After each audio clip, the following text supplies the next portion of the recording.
their own today to protest against what they say is rising violence against women, including murder, rape, and kidnapping for ransom. A flurry of unsolved murders and kidnappings has eroded Ugandans' trust in the security forces. Since early last year, the bodies of more than 40 women have been dumped on roadsides in Kampala. The failure of police to issue an annual crime report since 2013 has fueled suspicions on the ability of the police to define the scale of the problem. Spokesperson of the Women's Protest Working Group, Lydia Namubiru, is our guest, and she is with us in studio to discuss this and more. Welcome to NTV, Lydia. Thank you. Thank you for having me. Yeah, we have seen the protest peacefully, happened, and of course, police provided security as you were requesting for. What next after the protest? Well, so we had planned, even before the protest, that we would petition Parliament, but we're not able to get onto the Speaker's schedule before the protest. We had hoped to petition Parliament and meet women members of Parliament, invite them to the march, and we aren't able to do that. So our first, of course, our first task is to get that done.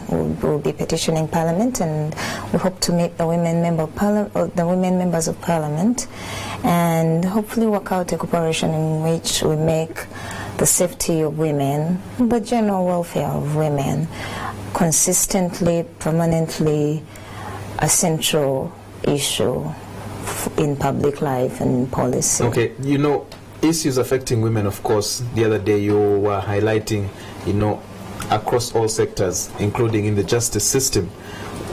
How then do you plan to, make an impact such that women's matters or issues can be resolved quickly and, of course, as soon as they come in? Across all matters, of course, in the justice system, in police. And yes. Yeah. So, the task is monumental, and we're not on any level kidding ourselves that we are the messiahs, the ones who are going to solve the problems.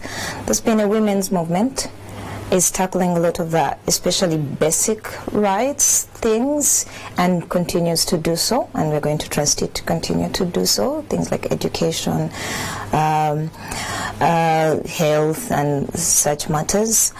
And in fact, many of the organizers come from that. Some of the organizers come from that background of activism for women.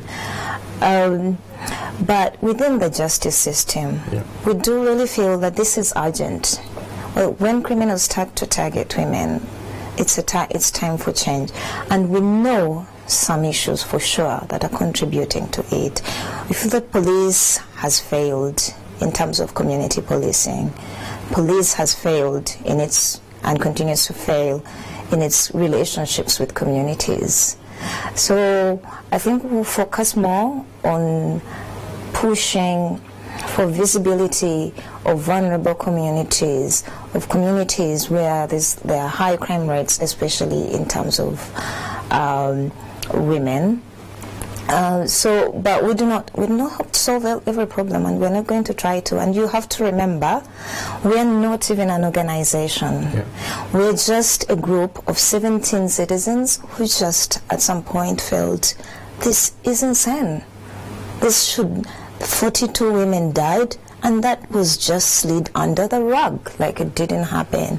So calling the march was very emotive on our side. Like, we need to get attention to it, and we're glad that now there's attention to it.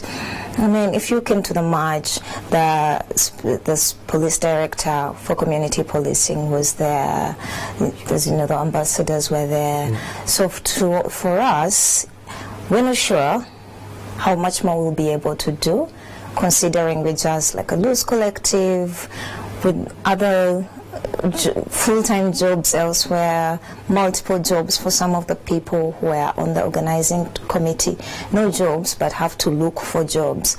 So we're not really sure how much more we will do, but now that I have the opportunity, I would like to say to the Uganda Police, I participated in drafting its gender policy, and that policy really points out where the issues are. One of the biggest issues is that police is very male. only 18% of police officers are women, even though 6 in 10 crimes victimize women.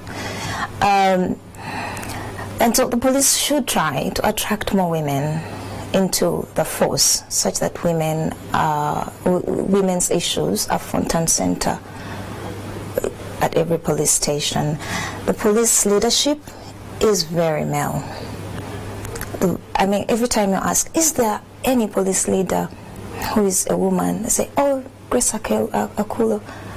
She's Akulo. Yeah, Akulo. Akulo. And then, like, anyone else? Nobody seems to be able to name that. And the thing is, human beings go with their agendas to every job. Yeah. And when you say that you participated in drafting, the gender policy for the police, when you talk to them, what do they say? What's their background argument? I do not think police has an argument against this. They've been very receptive to the message. Even when they were even when they attempted to ban the march, they acknowledged that the issues we raise are real. So police recognizes that this is a problem. Yeah. But police is also a huge institution with a long history, and its most recent history has been very difficult, full of conflict, full of the wrong priorities. So it's going to take time for it to reorient itself, but we want to be here as citizens, just shaking that table at every opportunity we can and saying, yes, stay in class. When you talk about message, you did start this push, on social media, of course, very active on Twitter, and the campaign was joined by very many people on Twitter. But also, the message for the whole campaign, or the theme, was to highlight violence against women in all forms. But after the march, of course, social media, of course, again was abuzz with diversified comments and views, and some people felt that the message today was kind of diluted by another group of people that came in, of course, who are advocating for LGBT rights, and we know the stance of this country on those particular group of people. You came to the march, right? I was there. Yes, the only people who spoke were people who were part of the organizing committee. We didn't even allow the ambassadors to speak, and they were all explaining why they joined the march.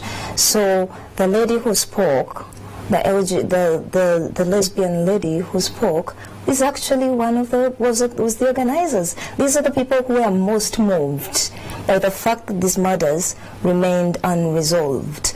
She was up until 3 a.m. last night printing the posters people carried. So I think for people to expect that we would turn away some organizers or hide them because a certain section of the public does not approve of them, I mean, that would be unfair. Yeah, we are rights people. We are unscrupulously fair. These are the women who were most moved. A sex worker spoke at the rally. That's because she was part of the organizing committee. She was one of the people. For instance, joined a bit late.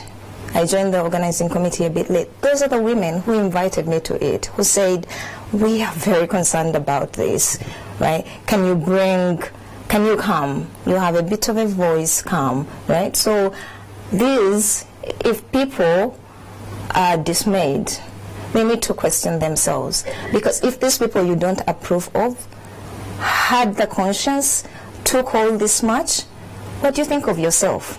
Yeah? What moral high ground are you standing on to judge them? Yeah, and of course, probably some other people will come up and say, when you were negotiating initially for this match to happen, you, of course, did not reveal that we'll have these kinds of groups of people, but today they happen to be there. Don't you think this will dent, the next negotiations you will have to carry out something similar? I mean, that question makes no sense to me. Why would I tell the police, we have 7 women who are married in Christian churches, and 3 of them were married in mosques. I mean, those women's private lives had nothing, absolutely nothing to do with, I mean, police didn't know I was part of the organizing team because I was usually too busy to go to the petitions. So are people going to complain because we did not tell the police that a journalist was on the team? I mean, I think people are looking for every reason to justify their prejudice against certain groups of people and to not acknowledge their hard work, to not acknowledge even when they show more humanity than the people you approve of ever show women. There's always a question that comes up, you know, whenever such protests come up, especially for women groups, that you only look out for, you know, a particular anchor point. And, you know, probably you use that for a given period of time. And the question has always been, why are you only looking for this? When that happened, or when my neighbor died, or, you know, you never came out to do such a campaign. And of course on different issues, domestic violence and, you know, very many other forms of violence against women. I think that's unfair criticism. There's so many women and men in this country working on all sorts of issues. There's an entire NGO industry in this country working on all sorts of issues. So it just seems like whichever one you pick, somebody's going to say, why this one? Why not the other one? Even though clearly somebody else is working on the other one. But I would also say to those people, pick up the other issue. You're as much an active citizen as I am. So, and I would really like for people to appreciate that we are not an NGO. Yeah. We are active citizens. That's all there is to us. We are concerned citizens. So we have as much agency as the next person. If there's an issue you feel is being neglected, do what we did. Call a working group and highlight that issue. You are welcome to, and in all likelihood will probably join you. All right, Lydia Nambiru, thank you for joining us, and that was Talk of the Nation tonight.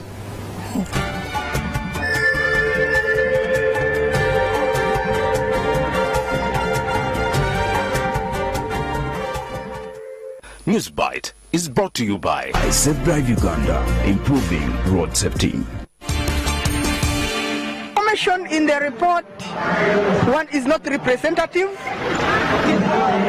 2, how do you assess people on what you know you have already frozen? Most of the local revenue sources have been frozen by the sender. They are now under Uganda Revenue Authority. And you are coming to assess us for failing to collect revenue? This is nonsense. It shows a failure in the whole system.